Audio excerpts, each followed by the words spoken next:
ಯಾಕೆಂತಂದರೆ 1950 ಜನವರಿ 26ರಂದು ನಾವು ನಮ್ಮದು ಗಣರಾಜ್ಯ ಅಂತೇಳಿ ಘೋಷಣೆ ಮಾಡಿರುವಂಥ ದಿನ. ಪ್ರಪಂಚದಲ್ಲಿ ನಮ್ಮದು ದೊಡ್ಡ ಪ್ರಜಾಪ್ರಭುತ್ವ ರಾಷ್ಟ್ರ. ಇಂಥ ದೊಡ್ಡ ಪ್ರಜಾಪ್ರಭುತ್ವ ರಾಷ್ಟ್ರದಲ್ಲಿ ಆ ಪ್ರಜಾಪ್ರಭುತ್ವದ ಮೌಲ್ಯಗಳೇನುಂಟು, ಆ ಮೌಲ್ಯಗಳು ಮತ್ತು ಆ ಸಂವಿಧಾನ, ನಮ್ಮದು ಏನು ಸಂವಿಧಾನ ಉಂಟು, ಆ ಸಂವಿಧಾನದ ಅನುಗುಣವಾಗಿ ನಾವು ಇಡೀ ಜಗತ್ತೇ ನಮ್ಮ ಕಡೆ ನೋಡುವಂಥ ನಿಟ್ಟಿನಲ್ಲಿ ಆ ಮೌಲ್ಯಗಳನ್ನು ಕಾಪಾಡಿಕೊಂಡು ಬರ್ತಾನೆ ಆಡಳಿತವನ್ನು ನಡೆಸಿಕೊಂಡು ಬರುವಂತಹ ಪ್ರಪಂಚದಲ್ಲಿ ಏಕೈಕ ದೊಡ್ಡ ಪ್ರಜಾಪ್ರಭುತ್ವ ರಾಷ್ಟ್ರ ನಮ್ಮದು. ಈ ದಿಸೆಯಲ್ಲಿ ನಾವು ನಮಗೇನು 1947 ಆಗಸ್ಟ್ 15ರಂದು ಸ್ವಾತಂತ್ರ್ಯ ಬಂತು, ನಮ್ಮದೇ ಆಗಿರುವಂಥ ಆ ಸಂವಿಧಾನವನ್ನು ನಂತರದಲ್ಲಿ ರಚನೆ ಮಾಡಿಕೊಂಡು ನಾವು ಆಡಳಿತವನ್ನು ನಡೆಸ್ಕೊಂಡು ಬರ್ತಾ ಇದ್ದೀವಿ.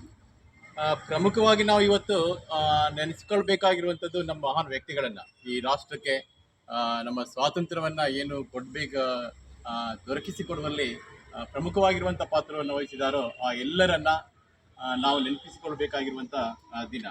ಪ್ರಮುಖವಾಗಿ ನಾವು ಎಲ್ಲ ಸಂದರ್ಭಗಳಲ್ಲಿ ನೆನೆಸ್ಕೊಳ್ತೀವಿ. ಮಹಾತ್ಮ ಗಾಂಧೀಜಿಯವರನ್ನು, ನೆಹರೂರವರನ್ನು, ಸುಭಾಷ್ ಚಂದ್ರ ಬೋಸ್ ಅವರನ್ನು, ಅರವಿಂದ ಘೋಷ್ ಅಂತವರನ್ನು, ಪ್ರಮುಖವಾಗಿ ಅಂಬೇಡ್ಕರ್ ಅವರನ್ನು ನಾವು ನೆನಪು ಮಾಡ್ಕೊಳ್ತಾ ಇದ್ದೀವಿ.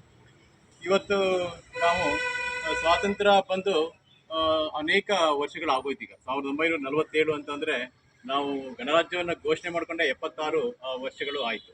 ಈ ಸಂದರ್ಭದಲ್ಲಿ ನಮಗೆ ಸಾಕಷ್ಟು ಪ್ರಗತಿಯನ್ನು ಈ ದೇಶ ಕಂಡಿದೆ.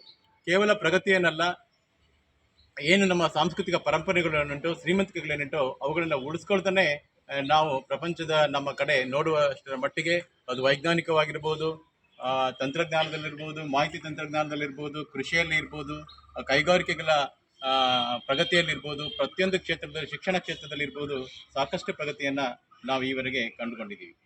ಈ ದಿಸೆಯಲ್ಲಿ ನಾವು ಇಷ್ಟು ಸುಸ್ಥಿರವಾಗಿ ದೇಶವನ್ನು ಕಟ್ಟಲಿಕ್ಕೆ ಅಡಿಪಾಯವನ್ನು ಹಾಕಿಕೊಟ್ಟಂಥ ಮಹಾನ್ ವ್ಯಕ್ತಿಗಳೇನಿದ್ದಾರೋ ಅವರನ್ನೆಲ್ಲ ನಾವು ಈ ಸಂದರ್ಭಗಳಲ್ಲಿ ನಾವು ಅವರನ್ನು ನೆನೆಸ್ಕೊಳ್ಳುವಂಥದ್ದು ನಮ್ಮ ಕರ್ತವ್ಯ. ಕೇವಲ ನಾವು ಏನು ನಮ್ಮ ಹಿರಿಯರು ಹಾಕಿಕೊಟ್ಟ ಮೇಲ್ಪಂಕ್ತಿಗಳೇನುಂಟು, ಅಡಿಪಾಯಗಳೇನುಂಟು, ಅವುಗಳ ಅಡಿಯಲ್ಲಿ ನಾವು ಕೇವಲ ಅವುಗಳನ್ನು ಫಾಲೋ ಮಾಡೋದಲ್ಲ, ಅವುಗಳನ್ನು ಇನ್ನೊಂದಿಷ್ಟು ಹೆಚ್ಚು ಸ್ಟ್ರೆಂಗನ್ ಮಾಡುವಂಥ, ಇನ್ನಷ್ಟು ಶ್ರೀಮಂತಗೊಳಿಸುವಂಥ ರೀತಿಯಲ್ಲಿ ನಾವು ಈ ದೇಶದ ಪ್ರಜೆಗಳಾಗಿ, ನಾಗರಿಕರಾಗಿ ಕೆಲಸವನ್ನು ಮಾಡಬೇಕಾಗಿರುವಂಥ ಅಗತ್ಯತೆ ಮತ್ತು ಅನಿವಾರ್ಯತೆಗಳುಂಟು. ಈ ದಿಸೆಯಲ್ಲಿ ಮತ್ತೊಮ್ಮೆ 76ನೇ ಗಣರಾಜ್ಯೋತ್ಸವದ ಶುಭಾಶಯಗಳನ್ನು ಎಲ್ಲರಿಗೂ ತಿಳಿಸ್ತಾ, ನಮ್ಮ ದೇಶವನ್ನು ಕಟ್ಟಲಿಕ್ಕೆ ಏನು ಹೋರಾಟವನ್ನು ಮಾಡಿದ್ರು, ನಾವು ಮತ್ತೊಂದು ಹೆಸರನ್ನು ನಾವು ನೆನಪು ಮಾಡ್ಕೊಳ್ಳೇಬೇಕು. ಉಕ್ಕಿನ ಮನುಷ್ಯ ಸರ್ದಾರ್ ವಲ್ಲಭಾಯ್ ಪಟೇಲ್ರವರನ್ನು, ಲಾಲ್ ಬಹದ್ದೂರ್ ಶಾಸ್ತ್ರಿಯವರನ್ನು, ಬಾಲಗಂಗಾಧರ್ ತಿಲಕರ್ ಅವರನ್ನು, ಬಿಪಿನ್ ಚಂದ್ರ ಪಾಲ್ ಅವರನ್ನು, ಇಂಥ ಅನೇಕ ಮಹಾನ್ ವ್ಯಕ್ತಿಗಳನ್ನು ನಾವು ಇವತ್ತು ನೆನಪು ಮಾಡ್ಕೊಳ್ಬೇಕಾಗಿರುವಂಥದ್ದು ನಮ್ಮೆಲ್ಲರ ಕರ್ತವ್ಯ ಅನ್ನುವ ಮಾತುಗಳನ್ನ ಹೇಳ್ತಾ, ಈ ದೇಶವನ್ನು ಕಟ್ಟಿದ ಎಲ್ಲ ತಮ್ಮ ಜೀವನವನ್ನೇ ಮುಡುಪಾಗಿಟ್ಟು ಯಾವುದೇ ಸ್ವಾರ್ಥ ಇಲ್ಲದೆ ಕೇವಲ ದೇಶಕ್ಕಾಗಿ ಏನೆಲ್ಲ ಅವರು ಹೋರಾಟ ಮಾಡಿ ತಮ್ಮ ಬದುಕನ್ನು ಕಳೆದರೋ ಅವರೆಲ್ಲರನ್ನ ಇವತ್ತು ನೆನಪು ಮಾಡ್ಕೊಳ್ಳೋಣ.